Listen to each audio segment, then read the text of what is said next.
तुम्ही कुठेतरी एखाद्या जंगलामध्ये गेला आहात आणि त्या जंगलामध्ये तुम्ही विसरलात. त्यावेळेस तुम्हाला असं वाटतं की कुणीतरी आपणाला या जंगलातून बाहेर काढावं. वाटतं ना तुम्हाला? तसंच कुण्यातरी एखाद्या गावाला तुम्ही गेलेला आहात. त्यावेळेस तुम्ही कुठेतरी स्टँडवर विसरलात आणि मग तुम्हाला त्यावेळेस काय वाटतं की कुणीतरी आम्हाला या स्टँडमध्ये माझ्या आईवडिलाकडे पोहोच करावं असं प्रत्येकालाच वाटतं. तुम्हालाही वाटतं ना असंच? मग जो माणूस तुम्हाला तुमच्या आईवडिलाकडे घेऊन जाणार आहे किंवा त्या जंगलातून तुम्हाला बाहेर काढून तुमच्या घराकडे पोहोच करणार आहे, त्या माणसाला म्हणायचं वाटाड्या. त्या माणसाला काय म्हणायचं? वाटाड्या. आता वाटाड्या या शब्दाचा आपण सोपा अर्थ जर पाहायचा गेला तर वाटाड्या म्हणजेच वाट दाखवणारा किंवा रस्ता दाखवणारा माणूस. काय आहे या पाठामध्ये तेच आपल्याला आज पाहायचं आहे. काका काका आवाज आला, कोणीतरी त्याला हलवत होते. स्पर्श कोवळा नाजूक होता, हाताची बोटेही इवलीशी. काका काका त्या छोट्या मुलीने त्यांना पुन्हा हाक मारली. तसा तो पटकन तिच्या बाजूला वळला. ती म्हणाली, काका मला किनी भीती वाटते. कशाची भीती? काकांनी विचारले. मला रस्त्याची भीती वाटते. मुलगी म्हणाली, रस्ता काय वाघ सिंह आहे का खाऊन टाकायला? काका म्हणाले. आता इथपर्यंत आपण पाहूया. एक लहानशी मुलगी आहे आणि ती लहानशी मुलगी रस्त्याच्या कडेला कुठेतरी आलेली आहे. रस्त्याच्या कडेला आल्यानंतर तिथे कोणीतरी माणूस उभा होता आणि त्या माणसाला ती लहानशी मुलगी तिच्या हातानं त्या माणसाच्या हाताला धरून आवाज देत होती. आवाज काय देत होती पहा? काका काका. ते लहानशी मुलगी म्हणत होती काका काका. आता लहानशा मुलीचा जो हात आहे तो अतिशय नाजूक कोवळा हात आणि त्या लहानशा मुलीचा जो स्पर्श आहे, स्पर्श म्हणजे अलगद असं दुसऱ्याच्या हाताला हात लावणे, त्याला म्हणायचं स्पर्श. पण त्या लहानशा मुलीनं त्या काकाच्या हाताला स्पर्श केला आणि म्हणत होती काका काका असं हाक मारत ती मुलगी त्या काकाला काहीतरी बोलत होती. आता काकाचं थोडं लक्ष नसणार आहे. मग त्यावेळेस ती मुलगी पुन्हा हाक मारू लागली, काका काका. त्यावेळेस मात्र त्या काकांचं लक्ष त्या मुलीकडे गेलं आणि ते पटकन त्या मुलीकडे वळाले आणि मुलीकडे वळल्यानंतर ती लहानशी मुलगी पुन्हा त्या काकांना काय म्हणते पहा, काका मला किनी भीती वाटते. पहा, त्या लहानशा मुलीला काय वाटत होती? भीती वाटत होती. आता काकांना वाटलं की ह्या मुलीला भीती कशाची वाटते, म्हणून काका म्हणाले तुला भीती वाटते कशाची? त्यावेळेस ती मुलगी काय म्हणते पहा काकांना, काका मला रस्त्याची भीती वाटते. मला भीती कशाची वाटते? रस्त्याची. आता त्यावेळेस आता हे काका मोठे आहेत. मग काका मोठे आहेत, त्यांना माहीत आहे रस्ता काय रस्त्याची भीती घेण्यास काहीच कारण नाही. म्हणून काका त्या लहानशा मुलीला काय म्हणतात बघा, रस्ता काय वाघ सिंह आहे का? आपण बघा एखाद्या वाघाला, सिंहाला किंवा एखादा कोणताही मोठा प्राणी असेल त्याला आपण घाबरतोच. तसं काका काय म्हणाले, हा रस्ता काय वाघ सिंह आहे का त्याला घाबरायला? असं काका म्हणाले. त्यावेळेस ती लहानशी मुलगी काय म्हणते पहा, वाघ सिंह नाही हो, पण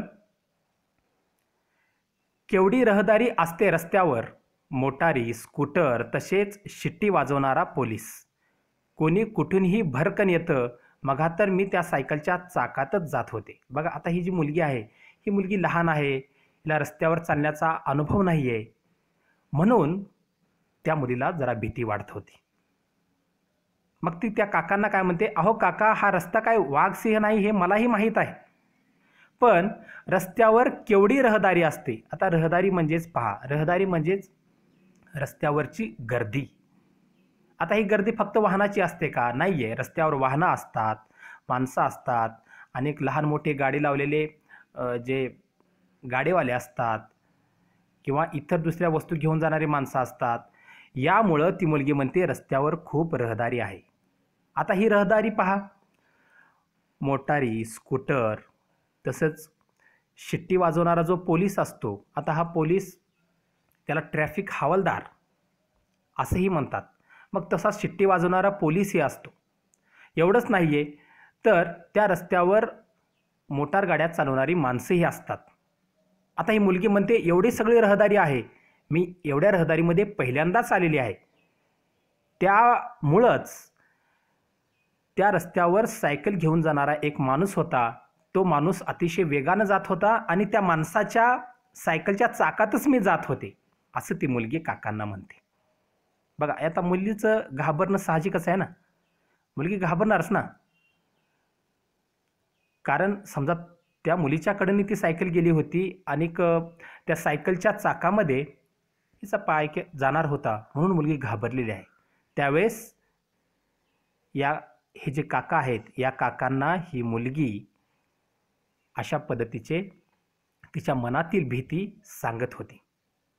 आता मुलीच्या मनातील ही जी भीती आहे, ही भीती हे काका कसे दूर करतात तेच आपण पुढे पाहूया. अरे रे, पण असं रस्त्याला घाबरून कसं चालेल, बाहेर तर जावंच लागतं ना. बघा, काका काय म्हणाले, घाबरू नकोस. रस्त्याला घाबरून चालेल का? चालणार नाही. तर आपल्याला बाहेर जावंच लागतं. बघा, घरात बसून कोणतं काम होतं का? तर होत नाही. तर त्यासाठी आपल्याला बाहेर हे जावंच लागणार आहे. म्हणून हे काका काय म्हणतात, घरात बसून नाही चालणार. आपणाला रस्त्याला घाबरून सुद्धा चालणार नाही, आपणाला बाहेर तर जावंच लागणार, असं काका त्या लहानशा मुलीला म्हणाले. आता हे चित्र पहा. या चित्रामध्ये तुम्हाला दिसत आहे इथे एसटी आहे, इथे हे अनेक व्यक्ती मोटरगाड्या चालवत आहेत. त्यानंतर इथं पाठीमागं गाड्या आहेत, इथे हे आजोबा आहेत, इथं ही एक स्त्री उभा आहे. आणि या रस्त्यावर एवढी सगळी ही जी गर्दी आहे, याला म्हणायचं रहदारी. मग आता एवढी सगळी गर्दी आणि ह्या गर्दीतून वाट काढत आता पलीकडे जायचं आहे. मग ह्या मुलीला तर भीती वाटणार ना. मुलगी बघा किती आहे, लहान आहे, जवळपास पहिलीची मुलगी आहे, पहिली दुसरी तिसरी असं गृहीत धरा. आता ह्या लहानशा मुलीला मग ही भीती वाटणं साहजिकच आहे, वाटणारच ना भीती. आता तुम्हाला एक प्रश्न विचारतो, ही जी माणसं आहेत, या माणसांनी डोक्यावर काय घातलेलं आहे? हेल्मेट घातलेलं आहे. काय घातलेलं आहे? हेल्मेट. आता हे हेल्मेट का वापरायचं? कारण गाडी चालवत असताना जर समजा एखादा व्यक्ती खाली पडला किंवा एखाद्या व्यक्तीचा ॲक्सिडेंट झाला तर या हेल्मेटमुळं डोक्याला मार लागत नाही.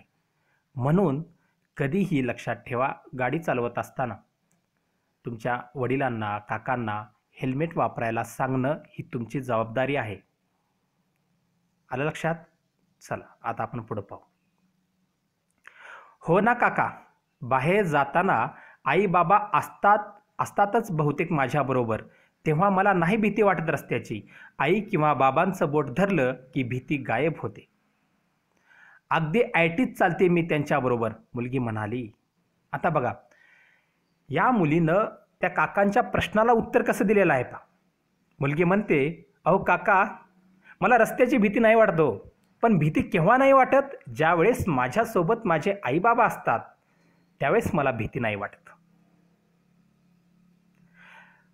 आईचं किंवा बाबांचं ज्यावेळेस मी बोट धरते त्यावेळेस त्यांच्यासोबत मी ऐटीत जात असते. मी कसं चालत असते? ऐटीत, म्हणजे न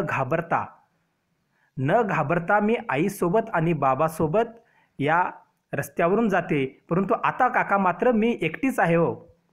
आता काहीतरी कारण असणार आहे, तिचे आईबाबा कुठेतरी गेले असतील कामाला ते, म्हणून या मुलीला एकटीला शाळेला जायला सांगितलं असणार आहे. म्हणून ही मुलगी म्हणते, ज्यावेळेस आईबाबाबरोबर मी जाते त्यावेळेस मी न घाबरता रस्त्यावरून जाते, परंतु आता मात्र मी एकटीच आहे, त्यामुळं मला खूप भीती वाटत आहे. आलं लक्षात मुलीच्या मनातील भीती? तुम्हालाही असं वाटत असणार आहे, तुम्हीही कुठेतरी समजा एकटे जात आहात त्यावेळेस तुम्हालाही अशा प्रकारची भीती वाटत असणार आहे. आता पुढं पहा. असं काका काय विचारतात बघा. असं, मग आता नाही वाटत कोणी बरोबर तुला शाळेत पोचवायला, घरी न्यायला येत नाही कोणी? काकांनी विचारलं. येतं ना, बाबा सकाळी शाळेत पोचवतात आणि मग ते तसेच ऑफिसला जातात. आमचा गडी सखाराम दुपारी येतो न्यायला, मुलगी म्हणाली. बघा, आता काकांनी त्या मुलीला एक प्रश्न विचारला. प्रश्न काय होता? मग आता नाही वाटत कोणी तुझ्याबरोबर, तू एकटीच आहेस, तुझ्याबरोबर कुणीच तुला सोडायला आलं नाही शाळेत, असं ते काका त्या मुलीला म्हणतात आणि आणि परत विचारतात, तुला घरी न्यायला कोणी येत नाही का? त्यावेळेस ती मुलगी म्हणते, हो, माझे बाबा मला शाळेत सकाळी पोहोचवण्यासाठी येतात आणि शाळेत मला सोडतात आणि सोडून मग काय करतात, ते तसंच ऑफिसला निघून जातात. माझे बाबा ऑफिसला निघून जातात आणि मग दुपारी मात्र आमच्या घरातला जो नोकरचा गडी आहे, तो गडी मला न्यायला येतो. त्या गड्याचं नाव आहे सखाराम. आमच्या घरातला जो नोकरीचा गडी आहे सखाराम, तो सखाराम मला न्यायला येतो, असं ती मुलगी त्या काकांना म्हणते. मग आता काका काय म्हणतात पहा, मग आज आला नाही हो, मग आज आला नाही तो? काका म्हणाले, नाही ना, तो आज सुट्टीवर आहे. बघा, काका मुलीला म्हणतात, तुमच्या घरातला जो नोकरीचा गडी आहे तो सखाराम आज आला नाही तुला न्यायला? त्यावेळेस ती मुलगी म्हणते, नाही ना. मुलगी काय म्हणते, नाही ना, तो आज सुट्टीवर आहे. म्हणजे आज त्या सखारामला सुट्टी दिलेली होती, असं ती मुलगी सांगते. मग काका त्या मुलीला विचारतात, मग तू घरी कशी जाणार आता? तू आता घरी कशी जाणार? त्यावेळेस ती मुलगी म्हणते, मला घर माहीत आहे, सखारामबरोबर रोज जाते ना, तेव्हा सगळा रस्ता पाहून ठेवलाय मी. तो बघा, समोरच्या त्या उंच इमारतीवर मोठा TV काढलाय ना, तिथून वळायचं, मग एक मोठं मैदान लागतं, तिथे एक बेकरी आहे. बेकरीजवळून अगदी सरळ गेलं ना काका की येतं माझं घर. बघा, आता ही मुलगी सांगत आहे काकांना, काका माझं घर कुठं आहे मला माहीत आहे. माझं घर कुठं आहे हे मला माहीत आहे. मी रोज सखारामबरोबर जातेच ना, तेव्हा मी रस्ता पाहून ठेवला आहे. तो रस्ता कुठं आहे, कसा आहे, तो मला अतिशय व्यवस्थित माझ्या लक्षात आहे. ती पहा काका, ती उंच इमारत आहे ना. आता बघा, शाळेतून आपण घराकडे जात असताना समजा तुमची इथं शाळा आहे, या शाळेपासून तुमचं घर समजा इथं आहे. या शाळेपासून घरापर्यंत जात असताना समजा असा रस्ता तुमचा असा वाकडा तिकडा असा आहे, तर इथे एखादी उंच अशी ही इमारत आहे. इथे एखादं लहानसं दुकान आहे. तर आपण काय म्हणतो, माझ्या घरापासून थोडंसं गेल्यानंतर पुन्हा डावीकडे वळल्यानंतर थोडी एक उंच इमारत आहे, तिथून परत उजवीकडे वळलं की इथे एक दुकान आहे आणि त्या दुकानापासून सरळ पुढं जाऊन थोडंसं डावीकडे वळलं की माझं तिथं घर आहे. आपण असं म्हणू शकतो का नाही? तसंच आता ही मुलगी त्या काकांना सुद्धा सांगत आहे, अहो काका, माझं घर, अहो काका, मला माझं घर माहीत आहे. मला माझं घर माहीत आहे. मी सखारामबरोबर दररोज माझ्या घरला जाते, तेव्हा मी रस्ता काय करून ठेवलाय, पाहून ठेवलेला आहे. आणि तो रस्ता माझ्या पूर्ण लक्षात आहे. मी रस्ता अजिबात विसरलेला नाही. ती पहा, ती उंच इमारत तुम्हाला दिसते ना, त्या उंच इमारतीवर एक मोठा TV काढलेला तुम्हाला दिसतोय का? तिथून थोडंसं वळायचं. तिथून थोडंसं वळल्यानंतर एक मोठंसं मैदान लागतं. खेळाचं मैदान एखादं असणार आहे आणि त्या खेळाच्या मैदानाजवळ तिथंच एक बेकरी आहे. आता इथं बेकरीमध्ये तुम्हाला अनेक वेगवेगळ्या प्रकारच्या खायच्या वस्तू मिळतात. त्या बेकरीजवळून थोडंसं सरळ असं पुढं गेलं की तिथं काका माझं काय येतं, घर येतं. आता ही लहानशी मुलगी तिच्या लक्षात जेवढं आहे ते अनुभवावरून सांगत आहे की काका माझं घर कुठं आहे ते. मग आता त्या लहानशा मुलीचं हे बोलणं पाहून काकांना लक्षात येतं की ही जी मुलगी आहे, ही मुलगी अतिशय व्यवस्थित समजावून सांगत होती.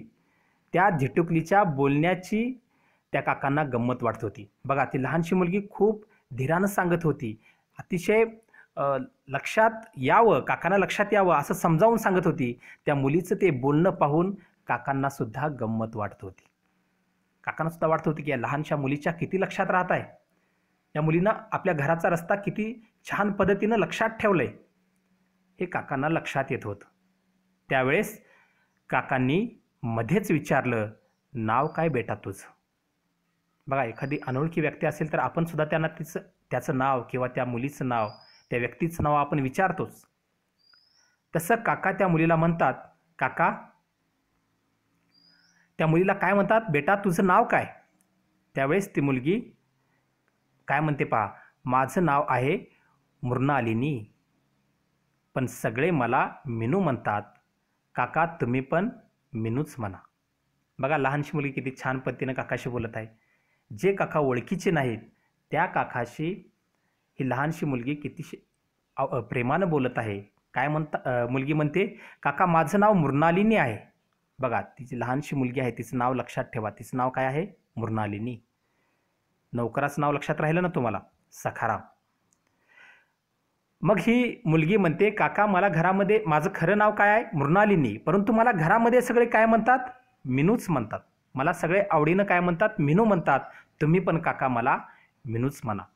बरं, पण काय ग मिनू, आईनं तुला एकटंच यायला सांगितलंय? बघा आता काका परत मुलीला त्या मिनूला प्रश्न विचारतात, मिनू तुला आईनं काय घरला एकटंच यायला सांगितलं होतं का? बघा कोणतीही आई जर समजा आपल्या लहानशी मुलगी असेल तर असं म्हणत नाही तू शाळेतून एकटीच ये, तर काय म्हणते, मी तुला न्यायला येते किंवा पप्पाला धाडते, आजीला धाडते, आजोबाला धाडते. अशी प्रत्येक आई म्हणतच असते. म्हणून हे काका म्हणतात की तुला आईनं एकटंच यायला सांगितलं होतं का? त्यावेळेस मिनू म्हणते, नाही हो, एकटं नाही. आमच्या घराजवळ राहणारी सोनल आहे. आमच्या घराजवळ राहणारी एक मुलगी आहे, तिचं नाव आहे सोनल. आमच्या घराजवळची जी मुलगी आहे सोनल, त्या सोनल बरोबर यायला सांगितलं होतं. बघा आईनं या मिनूला एकटीला यायला सांगितलं होतं का? नाहीये. तर या मिनूच्या घराजवळ एक मुलगी होती, तिचं नाव होतं सोनल. तीही मिनूच्या शाळेमध्ये शिकत होती. त्या सोनलसोबत यायला सांगितलं होतं. कोण? मिनूच्या आईनं मिनूला सोनलसोबत घरला यायला सांगितलं होतं. मग आता मला सांगा, इथं तर सोनल होती का? इथं सोनल नव्हती. इथं तर मिनू एकटीच होती ना. मग काकाने परत प्रश्न विचारला, मग सोनल कुठं आहे? काकाने काय विचारलं? मग सोनल कुठं आहे? आता पहा, आता मात्र याचं उत्तर देताना ती थोडं गडबडली, तिला लक्षात नाही आलं. त्यावेळेस ती काय म्हणते, म्हणजे आपण काय म्हणतो, मला माहीत नाही, या पद्धतीनं ती मगाशीच गेली मगाशीच.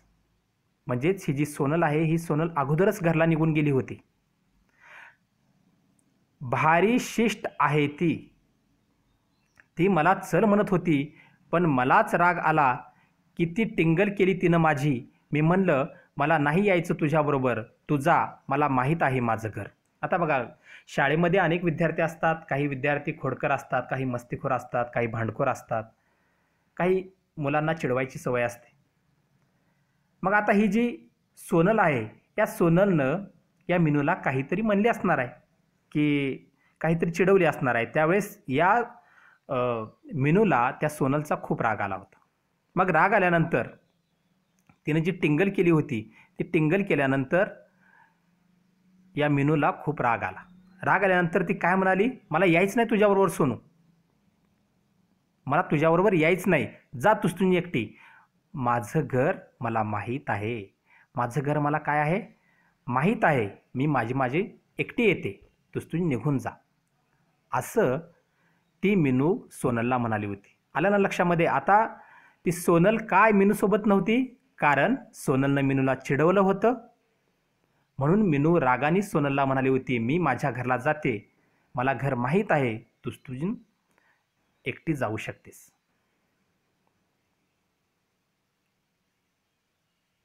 मग त्यावेळेस ते काका काय म्हणाले पहा. काकांनी विचारलं, मग काय म्हणाली ती? म्हणजेच ती सोनल तुला काय म्हणाली असं काका विचारतात. त्यावेळेस ती मिनू काय म्हणते पहा. ती म्हणाली, जा, रस्त्यात घाबरशील, मग येईल तुझी आई मला विचारायला. बघा सोनल काय म्हणते, सोनल मिनूला म्हणते, तू जा, त्यावेळेस रस्त्यात तू घाबरशील, मग त्यावेळेस तुझी आई मला विचारायला येईल की का ग सोनल, तू मिनूला एकटी शाळेमध्ये सोडून आलीस, का सोबत नाही घेऊन आलीस? असं त्या सोनलची मिनूची आई सोनलला विचारेल असं सोनल म्हणत होती, असं ती मिनू काकाला सांगत होती. त्यावेळेस काका परत मिनूला विचारतात, पण तुला तर रस्त्याची भीती वाटते ना? अहो फक्त रस्ता ओलांडताना जीव घाबरतो. वाटतं सगळ्या गाड्या आपल्याच अंगावर येत आहेत. बघा आता काका काय म्हणतात, मग मला सांग मिनू, तू तर सोनलला म्हणालीस निघून जा. सोनल निघूनही गेली. पण तुला तर माहीत होतं, तुला तर रस्त्याची भीती वाटत होती. मग तरी पण तू सोनलला का जाऊ दिलंस? तू सोनलसोबत जायला पाहिजे होतीस. तुला तर रस्त्याची भीती वाटते ना? मग त्यावेळेस आता ही मिनू काय म्हणते पहा, अहो काका, मला फक्त रस्ता ओलांडताना माझा जीव घाबरतो. म्हणजे रस्ता ओलांडतानाच फक्त मी घाबरते. एकदा का रस्ता ओलांडला मग मला भीती वाटत नाही.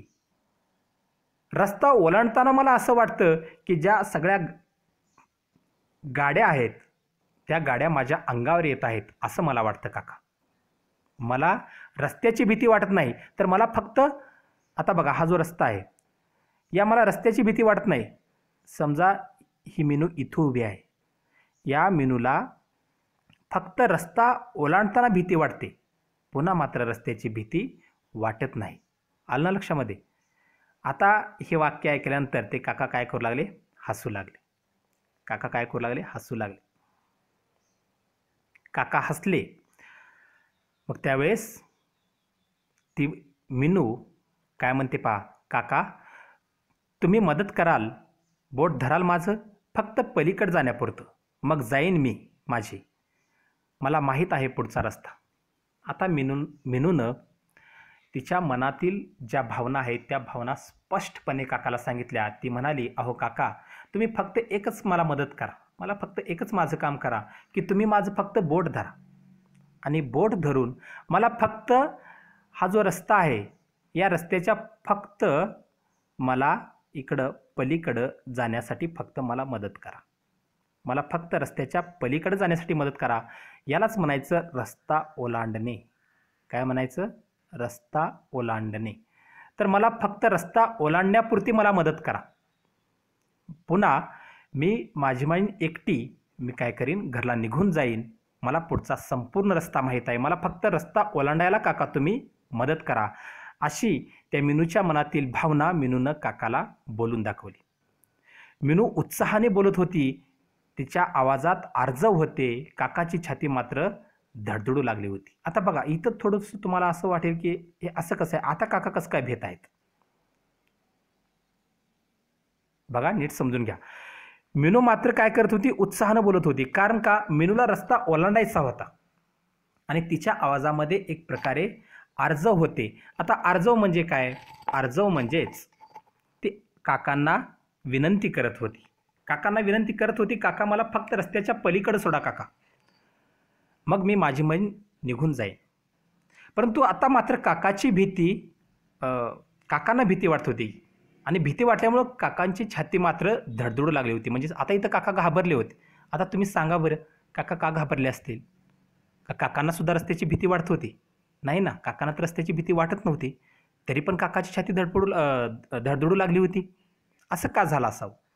कारण काकांच्या मनामध्ये काय आहे ते इथं पुढं आपण पाहूया. आता इथं पहा, इथं तुम्हाला दिसत आहेत हे चष्मा घातलेले हे काका आहेत. इथं हे वाहनं आहेत. इथे लहानशी ही मिनू आहे. त्यानंतर पाठीमागं काही माणसं आहेत आणि हे सर्व माणसं काय करत आहेत? रस्ता ओलांडत आहेत. आता रस्ता ओलांडत असताना तुम्ही नीट लक्ष द्या. या चित्राकडे व्यवस्थित पहा. चित्राकडे जर व्यवस्थित पाहिलात तर तुम्हाला इथं एक गोष्ट लक्षात येते की हे सर्व माणसं एक अशा काळ्या पांढऱ्या अशा पट्ट्यावरून जात आहेत. आता ह्या काळ्या पांढऱ्या पट्ट्यांना काय म्हणायचं तर नाव लक्षात ठेवा,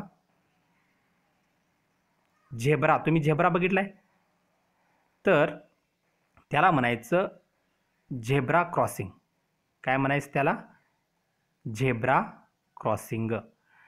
तर झेब्रा क्रॉसिंग, झेब्रा तुम्ही बघितलाय, ज्या पद्धतीनं झेब्राच्या अंगावर पट्टे असतात त्याच पद्धतीनं रस्त्यावर सुद्धा अशा प्रकारचे पट्टे काढलेले असतात आणि या पट्ट्यावरून जे व्यक्ती आहेत ते रस्ता ओलांडू शकतात. रस्त्यावर लक्षात ठेवा, कुठूनही कोणत्याही ठिकाणाहून सहसा एखाद्या शहरामध्ये रस्ता ओलांडायचं नाही, तर रस्ता ओलांडत असताना झेब्रा क्रॉसिंगवरूनच रस्ता ओलांडायचं, हे तुम्ही लक्षात ठेवलं पाहिजे. आलं लक्षात? ओके. आता पुढं काय झालं पहा.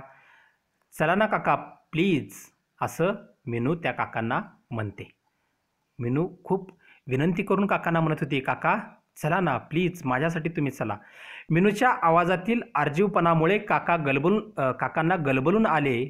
काय सांगावे या भोळ्या लहानग्या जीवाला हे त्यांना समजेना.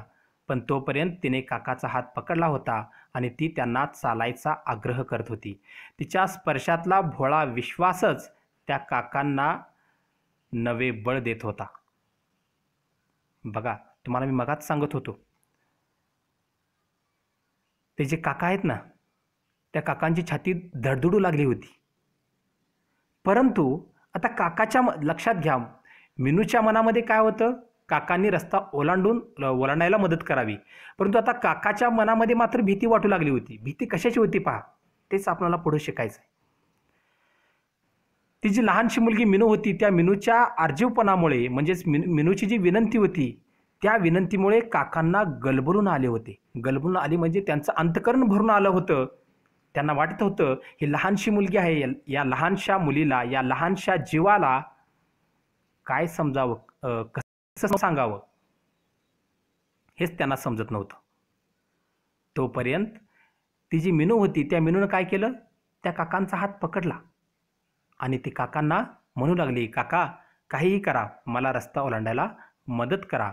अशा पद्धतीनं रस्ता ओलांडायचा आग्रह ती लहानशी मुलगी काकांना करत होती.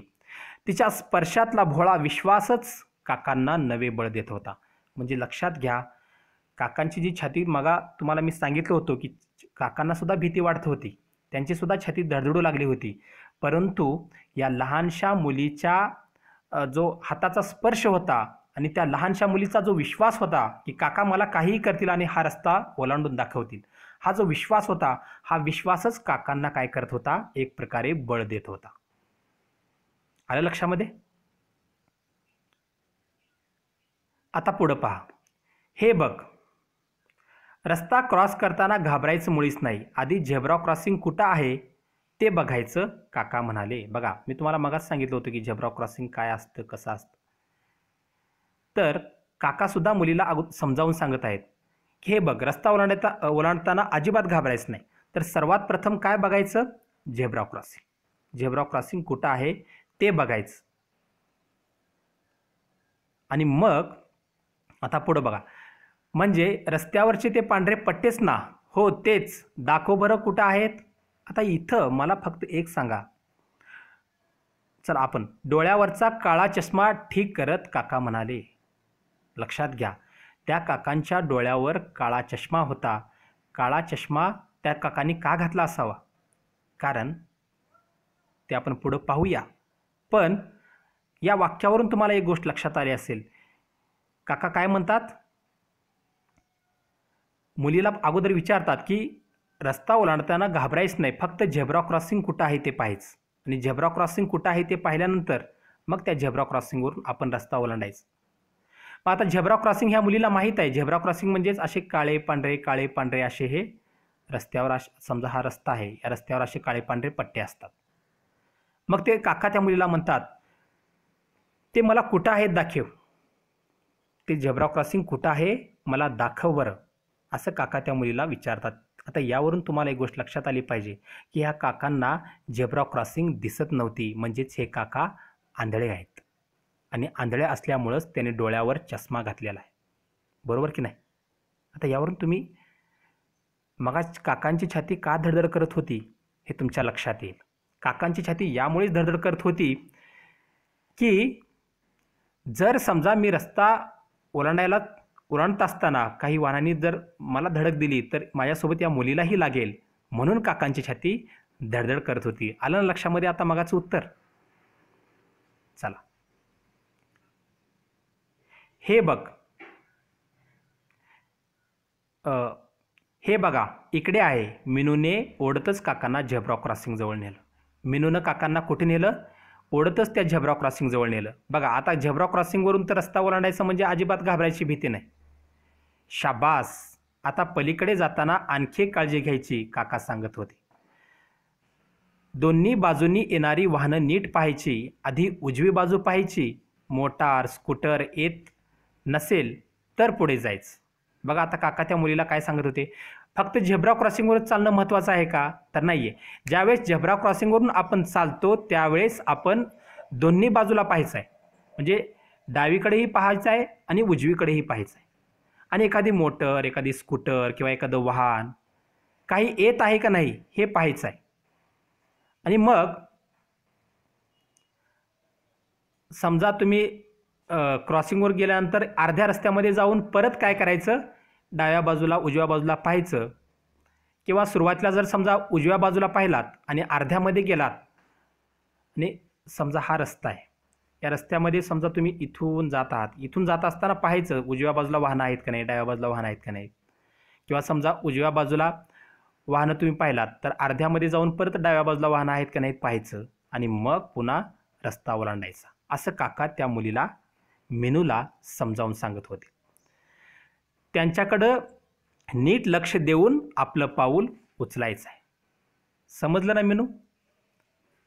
रस्ता ओलांडत असताना कधीही सुरुवातीला डावीकडं पहा, वाहनं नसतील तर थोडंसं अर्धा रस्ता जावा आणि नंतर पुन्हा उजवीकडची वाहनं पहा आणि मग मात्र आपलं पाऊल व्यवस्थित टाकून आपण रस्ता ओलांडायचं, असं काका मीनूला समजावून सांगत होते.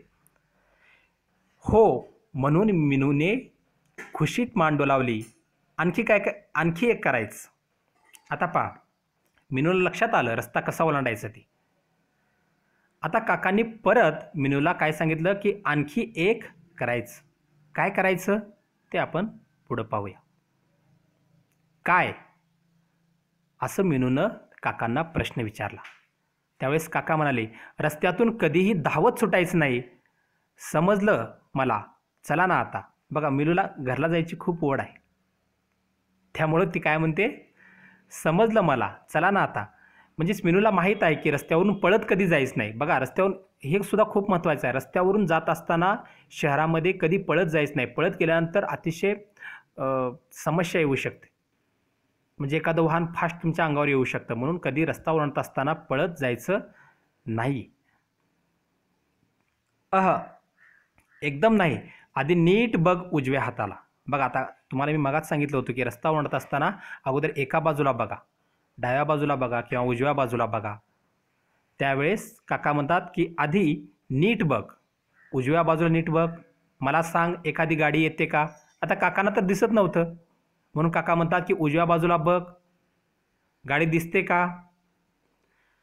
मग त्यावेळेस मीनू काय म्हणते बघा, उजव्या हाताला ना त्या पहा 2 कार येत आहेत आणि स्कूटर तर भरधावच येत आहे. मीनू काय म्हणते, काका उजव्या बाजूला 2 कार येत आहेत आणि स्कूटर तर अतिशय भरधाव वेगाने येत आहे. मग थांब. आता गेल्या ना त्या, आता त्या स्कूटर आणि कार निघून जातात. मग काका काय म्हणतात, मग जरा थोडंसं थांब. आता गेला ना त्या आता निघून गेल्या का? हो, आता कोणी नाही इकडे. एक गाडी येत आहे पण ती खूप दूर आहे. बघा आता उजव्या हाताला कुणीही नाही आहे, फक्त एक गाडी मात्र तिकडं येत आहे, परंतु ती मात्र कशी आहे, खूप दूरवर आहे, खूप दूरवरती गाडी आहे. असं मीनू काकांना सांगत होती. काकांना असं सांगितल्यानंतर काका काय म्हणतात, वा मग चल तर. आता काका हे असं का म्हणाले असतील, कारण एक गाडी तर उजव्या हाताला अतिशय दूरवर आहे, जवळ तर गाड्या नाहीत. म्हणून काका काय म्हणाले, चल मग आता आपण काय करू, रस्ता अर्ध्यापर्यंत जाऊ, रस्त्याच्या अर्ध्यापर्यंत जाऊ. दोघांनीही मग काय केला, अर्धा रस्ता पार केला. बरोबर ना? ती गाडी येईपर्यंत हिने अर्ध्या रस्त्यामध्ये जाऊ शकतात. मग अर्ध्या रस्त्यामध्ये गेल्यानंतर काकांनी परत तिला तोच प्रश्न विचारला. कोणता प्रश्न? जो इथं मगा वर विचारला होता, उजव्या हाताला बघ, गाडी येते का नाही बघ. आता मात्र काका काय म्हणणार, आता उजव्या हाताला बघ म्हणणार नाहीत, तर काका काय म्हणतील, आता डाव्या हाताला बघ. बरोबर ना? आता डाव्या हाताला बघ, डाव्या हाताला गाडी येत आहेत का नाहीत त्या. अशा पद्धतीनं काकांनी प्रश्न विचारला आणि मग मीनूनं सांगितलं असणार आहे की डाव्या हातालाही वाहनं नाहीत. मग त्यांनी काय केलं पहा, मोकळा रस्ता सापडताच दोघीही पलीकडे आली. पलीकडे येताच मीनूने जोरात टाळ्या वाजवल्या ती फार खुशीत होती. बघा, अर्ध्या रस्त्यामध्ये आल्यानंतर काकांनी परत तिला प्रश्न विचारला की इकडं वाहन आहेत का नाहीत बघ, आणि मग दोघांनी रस्ता क्रॉस केला. रस्त्याच्या पलीकडे दोघेही आली. पलीकडे आल्यानंतर ही मिनू, लहानशी मुलगी, या मिनूला खूप आनंद झाला आणि मग तिनं जोरजोरात टाळ्या वाजवायला सुरुवात केली. ती फार खुशीत होती. तिला आनंद झाला ना, आपण रस्ता ओलांडू शकलो. कुणामुळं? काकामुळं. आणि रस्ता ओलांडायलाही ती शिकली होती. आता पुढं बघा. वा, तुम्ही किती चांगले आहात काका, किती छान शिकवलं तुम्ही मला. आता रस्ता क्रॉस करताना मला नाही भीती वाटणार. काका, आता मी जाऊ घरी. बघा, ही मिनू काकांना रस्ता ओलांडल्यानंतर काय म्हणते पहा. काका, तुम्ही किती चांगले आहात हो. तुम्ही मला किती छान पद्धतीनं रस्ता क्रॉस करायला शिकवलं. तुम्ही मला झेब्रा क्रॉसिंगवरून जायचं सांगितलं. रस्ता क्रॉस करत असताना डाव्या बाजूची, उजव्या बाजूची वाहनं व्यवस्थित पाहून, अर्ध्यामध्ये जाऊन परत व्यवस्थित वाहनं पाहून मग रस्ता क्रॉस करायचं. अतिशय किती चांगल्या पद्धतीनं काका तुम्ही मला शिकवलं, असं ती मुलगी काकांना म्हणत होती. आणि पुन्हा म्हणते, काका मी आता घरी जाऊ का. ती नंतर काकांना म्हणले असेल, काका थँक्यू, तुमची मी आभारी आहे, तुम्ही मला रस्ता ओलांडायला शिकवलं. असं सगळं म्हणल्यानंतर मुलगी काकांना म्हणते, काका मी आता घरी जाऊ का. त्यावेळेस काका म्हणतात, जा बेटा, पण नीट जाशील ना. बघा, काकांच्या मनामध्ये थोडीशी तगमग होतीच. काकांना वाटत होतं की ही लहानशी मिनू आहे, ही मिनू घरामध्ये जायला पुन्हा थोडंसं हिला अडचण तर येणार नाही ना. म्हणून ती काका काय म्हणतात, नीट जाशील ना बेटा. त्यावेळेस मिनू म्हणते, हो अगदी नीट जाईन. तो बघा, टी व्ही काढलाय, तिकडं माझं घर आहे, दिसलं ना. मिनू विचारत होती. काकांनी मान उंचावली. आता इथं काकांना दिसत होतं का, तर काकांना तर अजिबात दिसत नव्हतं. मग मिनू काय म्हणते, अगदी मी नीट जाईन काका, अगदी व्यवस्थित जाईन मी. तो बघा, तिकडं ती उंच इमारत आहे ना, त्या उंच इमारतीवर जो टी व्ही काढलाय ना, तिकडं माझं घर आहे, दिसलं ना. आता बघा, हा जो दिसलं ना हा शब्द आहे, हा काकासाठी प्रश्न विचारला होता. आता मला सांगा, काकांना दिसेल का हे. दिसू शकणार नाही ना, कारण काका तर कसे होते, आंधळे. बरोबर आहे का. आंधळे असल्यामुळं काकांना दिसणार का, दिसू शकणार नाही. काका अंध होते, त्यामुळं काकांना ते दिसलं नाही. तरी पण काकांनी मान उंचावली. म्हणजे त्या मिनूला असं वाटू नये की काका बघतच नाहीत, असं वाटू नये म्हणून काकांनी काय केली, मान उंचावली. आता काकांनी मान उंचावली खरी, परंतु इथं मात्र मिनूला लक्षात आलं की काका काय करत आहेत, दुसरीकडेच कुठेतरी बघत आहेत. त्यावेळेस ती मुलगी काय म्हणते पहा, तिकडे नाही हो, इकडे इकडे या बाजूला. हाताला धरून काकांना तिरपे वळवत मिनू म्हणाली. आलं ना लक्षामध्ये. काका कुणीकडे दुसरीकडेच बघत होते, परंतु मिनूला लक्षात आलं की काका दुसरीकडेच बघत आहेत. त्यावेळेस मिनू म्हणते, काका तिकडं नाही हो, या बाजूला या बाजूला. काकांच्या हाताला धरून थोडंसं तिरप वळवत काकांना ती म्हणत होती. आता दिसला ना. हो, म्हणून काकांनी खुशीने मान हलवली. आता मी जाते जा बेटा, नीट सांभाळून जा. काकांनी खुशीनं मान हलवली, म्हणजेच काकांना असं जाणवून द्यायचं नव्हतं की मला दिसत नाही असं. कारण त्या मिनूला पुन्हा नंतर असं वाटू नये की रस्ता आपल्याला काकांना तर दिसत नव्हतं, काकामुळे तर आपण रस्ता ओलांडले असं मिनूला वाटू नये. नंतर मिनू पुन्हा रस्ता ओलांडताना घाबरू नये म्हणून काका गुपचूप आपल्या मनातल्या मनात सगळं त्याच्या प्रश्नाची उत्तरं देत होते. आणि परत म्हणाले, नीट जाशील ना बाळा. त्यावेळेस पुढे काय झालं पहा. वा,